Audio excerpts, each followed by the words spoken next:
우리나라 옛 이야기.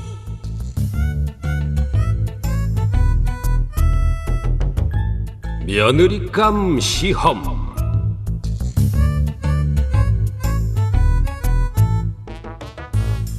옛날 어느 마을에 부자가 살았습니다. 그 부자에게는 아들이 하나 있었어요. 부자는 좋은 며느리감을 골라 장가 보내려고 여러 가지 궁리를 했답니다. 집안을 일으키고 살림을 잘할 그런 좋은 며느리를 찾았던 거예요.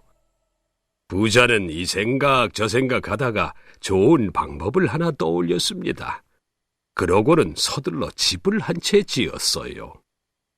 누구든 부잣집으로 시집 오고 싶은 처녀라면 가문이 높거나 낮거나 집안이 부유하거나 가난하거나 가리지 않기로 했습니다. 다만 부잣집 앞에 지은 며느리감 시험집에서 한 달을 살면 되었어요. 그런데 한 달 동안 먹을 양식은 쌀 한 말과 잡곡 한 말, 그리고 시어 꼬부라진 김치 한 사발과 간장 한 종지가 전부였답니다. 그걸 가지고 한 달을 먹기란 어려운 일이었어요. 밥을 아무리 조금 먹는 사람이라도 보름밖에는 먹고 살지 못할 양이었으니까요. 게다가 이 양식은 며느리감 혼자 먹을 것도 아니었답니다. 며느리감을 지키고 도와줄 한 할멈과 함께 먹을 양식이었어요. 부잣집에 시집가려고 했더니 뭐 이래? 하며 발길을 돌리는 처녀도 있었고 또 어떻게든 참아보려는 처녀도 있었어요. 그 중에는 한 달만 참으면 되니까 어떻게든 살아보자. 단군의 색시가 된 곰은 석 달 열흘 동안 마늘만 먹고 살았다는데. 하고 며느리감 시험집에 들어갔다가 며칠 만에 누런 얼굴로 팅팅 부어나온 처녀도 있었습니다. 어떤 처녀는 아주 영리한 작전을 짰지요. 쌀 한 말과 잡곡 한 말을 90개의 봉지에 나누어 담아 그걸 한 끼에 하나씩 먹는 것이었어요. 그러나 그 처녀도 이틀을 넘기지 못해 도망치고 말았답니다. 이렇게 되니 부잣집 아들은 여간 안달이 나지 않았어요. 빨리 장가는 가고 싶은데 오는 여자마다 뺑소니를 치니 말이에요. 이러다간 할아버지가 되어도 장가를 못 가는 거 아니야? 아버님, 며느리감 시험집에 양식을 더 주시거나 아니면 날짜라도 한 보름으로 줄여주세요. 뭐라고? 다 너를 위해서 그러는 게야. 잠자코 있거라.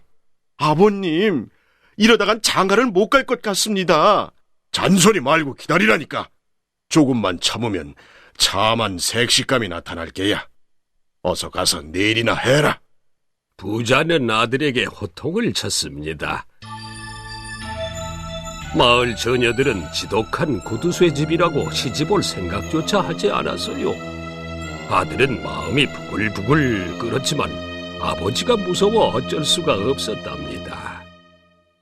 그러던 어느 날 아주 오랜만에 며느리감 후보가 나타났어요. 그 마을에서 좀 떨어진 곳에 사는 가난한 집안의 처녀였습니다. 하도 오랜만에 온 며느리감이라 집을 지키는 할멈은 몹시 반가웠어요. 할멈은 서둘러 처녀가 묵을 방을 치웠지요. 할멈, 그만두게. 내가 있을 방은 내가 치우겠네. 처녀는 할멈이 하던 일을 가로맡아 했습니다. 집안은 어지럽고 지저분했어요. 그동안 여러 사람이 왔다 갔지만 양식 가지고 씨름하느라 모두들 청소는 할 생각도 못했거든요. 그런데 새로운 처녀는 집안을 깨끗이 청소하는 것이었어요. 할멈은 기분이 좋았어요. 그러나 저 처녀도 조금만 있으면 배고프다고 집을 나갈 텐데 하는 생각에 힘이 빠졌지요. 그런데 그 처녀는 다른 처녀들과 달랐답니다. 저녁 지을 시간인데요.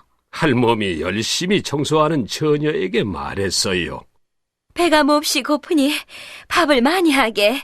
한 달 살자고 처음부터 굶을 수는 없지 않나? 그러면 양식이 금방 떨어질 텐데요. 떨어지면 벌어서 먹어야지. 걱정 말고 어서 밥이나 짓게. 그러고는 처녀도 부엌에 나와 할멈을 거들어 저녁을 지었답니다.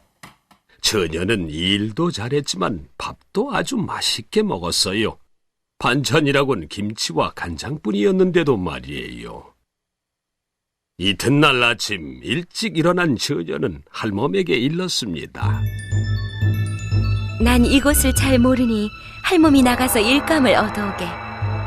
색시대 사람이 밖에 나가 일하는 건 좋지 않을 테니 집에서 할 수 있는 일로 얻어오게나. 할멈은 처녀의 말에 놀랐습니다. 다른 처녀들은 있는 양식을 가지고 먹을 생각만 했는데 이 처녀는 일을 해서 벌어먹을 생각을 하니 말이에요. 일이야 얻을 수 있지요. 그럼 나가서 일거리를 알아보고 올 테니 그동안 좀 쉬세요. 할멈이 일감을 알아보러 나가자 처녀는 어제 못다한 집안일을 시작했습니다. 할멈은 그 길로 곧장 부자에게 갔어요. 할멈은 보고 느낀 그대로를 부자에게 말했답니다. 그래, 이제야 내가 찾던 며느리감이 나타난 것 같군. 두고 잘 살펴보게. 부자는 자기 부인을 시켜 일감을 주었어요. 처녀는 할멈이 가져온 일들을 척척 해냈습니다. 처녀의 일솜씨는 마을에 금방 소문이 났어요. 특히 치마 저고리 만드는 일부터 도포 만드는 일까지 바느질 일은 마을에서 제일이었답니다. 처녀는 한 달이 어떻게 지나갔는지 모를 정도로 열심히 일을 했어요. 부엌에는 뗄나무와 잔거리가 가득하고 곳간에는 곡식이 그득했지요. 집안은 유리알처럼 반들거렸고요. 처녀는 무사히 한 달을 채우고 며느리감 시험을 통과했습니다. 마침내 부잣집 아들과 혼인을 하게 된 거예요. 부자는 기뻐서 덩실덩실 춤을 추었습니다. 신랑도 좋아서 싱글벙글했어요. 며느리는 시부모님과 남편을 잘 받들며 오래도록 행복하게 잘 살았대요.